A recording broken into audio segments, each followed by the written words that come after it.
उसने मेरे को बताया भाई ऐसे से करके छोटे भाई के साथ यहाँ जो अपने ही गाँव के लड़के थे उन्होंने ऐसे करके उसके साथ ये घटना घटी। कि अभिषेक के साथ क्या हुआ है, अभिषेक किस स्थिति में है। जो परिवार अपनी जमीन बेच के बच्चे को बाहर भेजता है और फिर जमीन बेच के उस डेड बॉडीज में जो 30-35 लाख रुपए खर्चा होता है वो मंगवाता है। ये प्रयास कर रहे हैं जी, चुप रहने का प्रयास कर रहे हैं और ये प्रयास कर रहे हैं कि हमारी जुबान कट जाए। जिन इंसानों के पास एक बात सुनने के टाइम नहीं है वो हमारे दुख में कहाँ जाएंगे। जिसके जो लिंक है विदेश में, भाई की मदद करे, परिवार की मदद करे।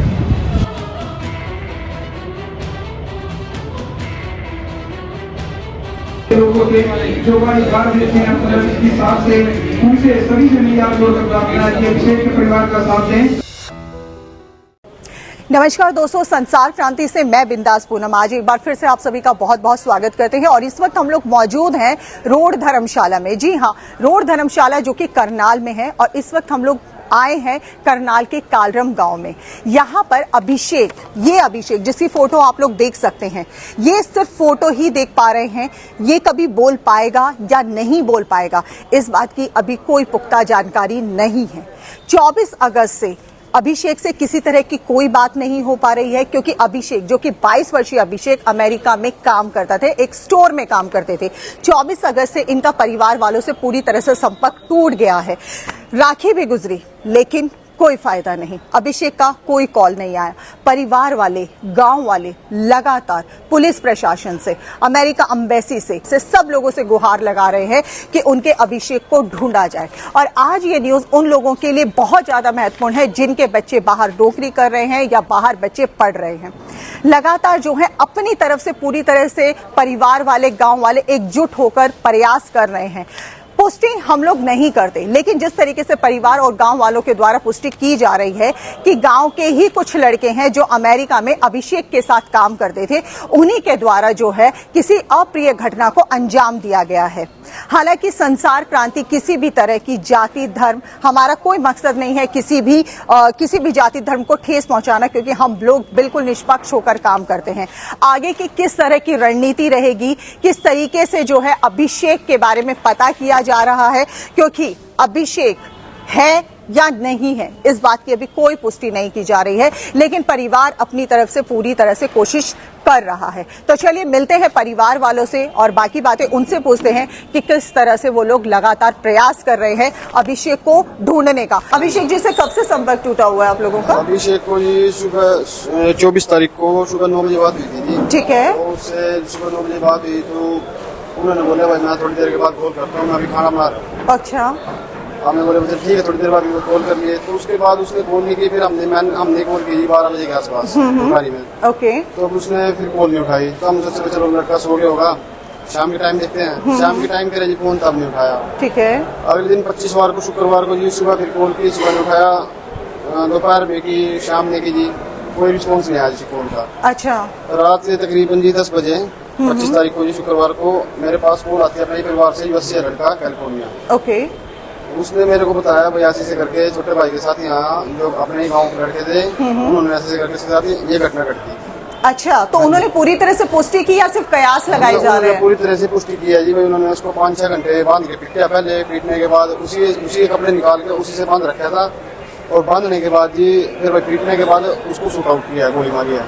अच्छा, फिर उसको उठा के ले गए। उठा के वो 3-4 घंटे बाद उसको कहीं फेंक के आया या कहीं रखे आए जी, उस चीज की हमारे कोई नॉलेज नहीं है जी। तो उसके बाद दोबारा फिर उनको अपने रूम पे आके वो अपना सारा सामान, जो भी वो सामान रखा था, कपड़े थे जो, उठा के वहाँ से इनके नंबर स्विच ऑफ है, वहाँ से फरार है। वहाँ अपने को बस ये सूचना थी जी। उसके बाद हमारे को कोई सूचना नहीं है हमारा बच्चा कहाँ है, किस हालात में है। वहाँ पे कंप्लेंट भी कराई है जी। कंप्लेंट कराने के बाद कोई कार्रवाई नहीं हुई वहाँ पे। तो जिस तरह की पुष्टि आप कर रहे हैं, क्या पहले कुछ मतलब इस तरह की कोई रंजिश या कोई ऐसी बात रही? गाँव में भी बड़ी अच्छा भाईचारा जी। गाँव में भी कोई हमारे ये नहीं है भाई लड़ाई झगड़ा हो रहा। वो हमें उससे बात करते थे, आस बोल के बात करते थे भाई। जो कोई इसकी ऐसी बात होती हमारे 2 दिन पहले 3 दिन पहले हमारे को बताता है मेरा इनके साथ झगड़ा है, ऐसी झगड़े वाली बात थी। 24 तारीख को सुबह बात हुई है ना, उसके बाद मैं अभी खाना बना रहा, खाना बनाने के बाद फिर बात करता हूँ मैं। ओके, तो अभी आगे अब आप लोगों का क्या प्रयास है, क्या कर रहे हैं अब आप लोग? बस प्रयास तो अब अपना समाज इकट्ठा हुआ था जी। समाज की मीटिंग हुई है, मीटिंग में फैसला लिया। एसपी साहब के पास जाते हैं, देखते हैं वहाँ से क्या सूचना मिलेगी जी। हम देखते कोई खास नहीं।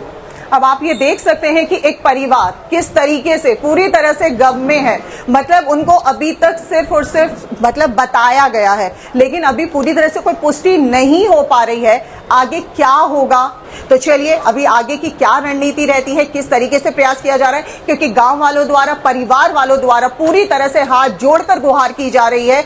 अमेरिका एम्बेसी से भी गुहार की जा रही है कि उनके अभिषेक के साथ क्या हुआ है, अभिषेक किस स्थिति में है, उसका जल्दी से जल्दी पता किया जाए। आज यहाँ सब लोग इकट्ठे हुए हैं, क्या प्रयास कर रहे हैं अब अभिषेक को ढूंढने का? ये प्रयास कर रहे हैं जी, चुप रहने का प्रयास कर रहे हैं और ये प्रयास कर रहे हैं कि हमारी जुबान कट जाए, हम ना कुछ बोल सके। आप ऐसा क्यों बोल रहे हैं? ऐसा इसलिए बोल रहे हैं जी, ये बोलना पड़ रहा है। हमारे जो विधायक साहब है वो कुछ नहीं कर रहे, MP साहब है वो कुछ नहीं कर रहे, पुलिस कुछ नहीं कर रही। जब अगले की वाइफ ये स्वीकार कर चुकी है कि उसके पति ने उस बच्चे की हत्या की है, ऑडियो रिकॉर्डिंग है हमारे पास, उसके बाद भी पुलिस क्या कर रही है? क्या पुलिस उसके घर जाके उनको नहीं पकड़ सकती? मतलब पूरी तरह से पुष्टि हो चुकी है, 100% पुष्टि है जी, कोई शक नहीं है इसके अंदर। और जिन्होंने जो है हत्या की है उनकी वाइफ ने इस चीज को जो है कबूल भी लिया है, लेकिन उसके बावजूद आप कह रहे हैं कि प्रशासन उनके गांव में पता है, उनके पिता को पता है, उनके परिवार को पता है, लेकिन कोई भी आने को तैयार नहीं है। और मैं ये मानता हूँ कि अगर उन्होंने इस चीज में देरी की तो ये चीज ना कहीं जात पात पे न चली जाए, और तो की जानी नहीं चाहिए।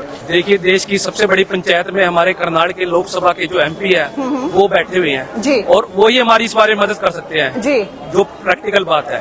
हम उनसे कल 15 घंटे से ऊपर हो गए हैं, हम कल से उनसे 15 घंटे क्या 24 घंटे से ऊपर हो गए हैं, हम उनसे बात करने की कोशिश कर रहे हैं। हमारे रोड मास्टर के प्रधान हमने सबने उनसे कॉल कर लिया है, वो कहते हैं अभी 10 मिनट बात कराते हैं, 10 मिनट बात कराते हैं। जिन इंसानों के पास एक बात सुनने के टाइम नहीं है वो हमारे सुख दुख में कहाँ जाएंगे। हमारे करनाल में 5वीं से 6ठी घटना ऐसी हो चुकी है जो विदेश में ऐसी कोई मौत हुई है, लेकिन करनाल की कोई हमारे जो CM बने हुए हैं, विधायक भी और हरियाणा के CM बने हुए हैं, वो किसी के घर आज तक आके दुख व्यक्त भी नहीं किया, किसी के परिवार को फोन भी नहीं किया। तो क्या फायदा है CM का, क्या फायदा है इस सरकार का? और जनता ही चुनती है, जनता चुनती है, जनता ने चुनकर उनको देश की सबसे बड़ी पंचायत में बिठाया है। लोकसभा सबसे बड़ी पंचायत मानी जाती है, हमने उनको रिकॉर्ड मतों से जीतकर वहाँ पर पहुंचाया है। लेकिन उनके पास एक इतना भी समय नहीं है कि वो फोन उठाकर एक बार ये कह दे कि नहीं मैं मदद कर रहा हूँ, आप सब्र रखिए, कुछ तो कीजिए। बिल्कुल एक सांत्वना जो मिलनी चाहिए वो नहीं मिल पा रही है। मैं अपने पर्सनली इन केसों से सालों से लगभग रोड मार्च से जुड़े हुए हैं, हम 5 से 6ठा केस देख रहे हैं। आज तक किसी नेता ने, मैं किसी पे आरोप नहीं लगा रहा सरकार के ऊपर, नेता तो सभी पार्टी में, किसी नेता ने आके ये किसी के घर आकर किसी को फोन नहीं किया, किसी को ये सांत्वना नहीं दी कि हाँ नहीं हम तुम्हारी मदद करेंगे।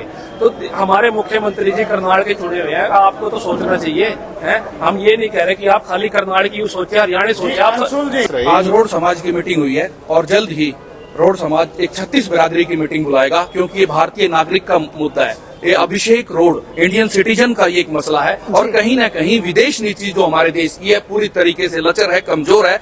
मैं मानता हूँ जयशंकर जी एक काबिल आदमी है, वो इस प्रक्रिया में सुधार करेंगे। हमारे हिंदुस्तान की सरकार के पास एक रिकॉर्ड होना चाहिए, हमारा कौन नौजवान, कौन लड़की, कौन बुजुर्ग किस देश में है और किन हालात में है और कौन से वीजा पर है, कोई वर्क परमिट पे है या किन हालातों में है, उसकी सेहत का हाल कैसा है।